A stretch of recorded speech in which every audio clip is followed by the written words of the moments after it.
മുസ്ലിം രാജ്യം, അവരുടെ കറൻസിയിൽ ഹിന്ദു ദൈവത്തിന്റെ ചിത്രം. വിശ്വസിക്കാനാകുമോ?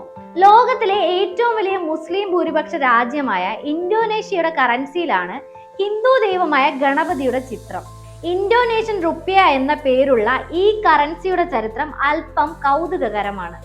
ഡച്ച് അധിനിവേശത്തിൽ നിന്ന് സ്വതന്ത്രമായതിനു ശേഷം രാജ്യത്തിന്റെ സാമ്പത്തിക പരമാധികാരം ഉറപ്പാക്കാനായി 1946 ഓറി എന്ന പേരിലാണ് ആദ്യത്തെ റുപ്യ നിലവിൽ വന്നത്.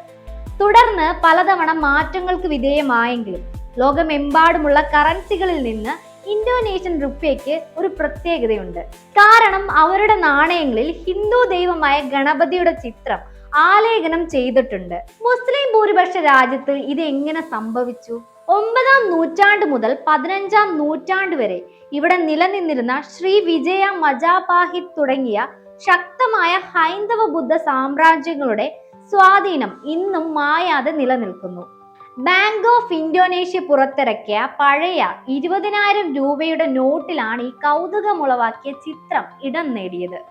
ഹൈന്ദവ വിശ്വാസ പ്രകാരം തടസ്സങ്ങൾ മാറ്റുന്നവനും പുതിയ തുടക്കത്തിന്റെ ദൈവവുമായ ഗണപതിയെ 1998 ഏഷ്യൻ സാമ്പത്തിക പ്രതിസന്ധിക്കിടെ രാജ്യത്തിന്റെ സാമ്പത്തിക പ്രയാസങ്ങൾ മറികടക്കാൻ ഗണപതിയുടെ ചിത്രം റുപ്യയിൽ ഉൾപ്പെടുത്തി എന്നാണ് പല ചരിത്രകാരന്മാരും ചൂണ്ടിക്കാണിക്കുന്നത്. ഈ നോട്ടിലെ ഗണപതിയുടെ ചിത്രം ഒരു ഒറ്റപ്പെട്ട സംഭവമായിരുന്നില്ല. ഗണപതിക്ക് പുറമെ 20,000 ഇന്തോനേഷ്യൻ കറൻസിയിൽ അവരുടെ വിദ്യാഭ്യാസത്തിന്റെ പിതാവായ കി ഹജാർ ദേവാന്ത്രയുടെ ചിത്രവും ഉണ്ടായിരുന്നു.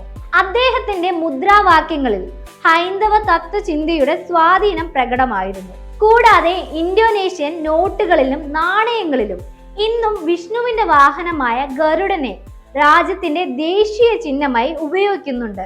2010 ഈ കറൻസി നോട്ട് വിപണിയിൽ നിന്ന് പിൻവലിച്ചെങ്കിലും ഇന്തോനേഷ്യൻ ചരിത്രത്തിലും സാംസ്കാരിക ഐക്യത്തിലും ഈ ഗണപതി നോട്ട് എന്നും തിളക്കമുള്ള അധ്യായമായി നിലനിൽക്കും.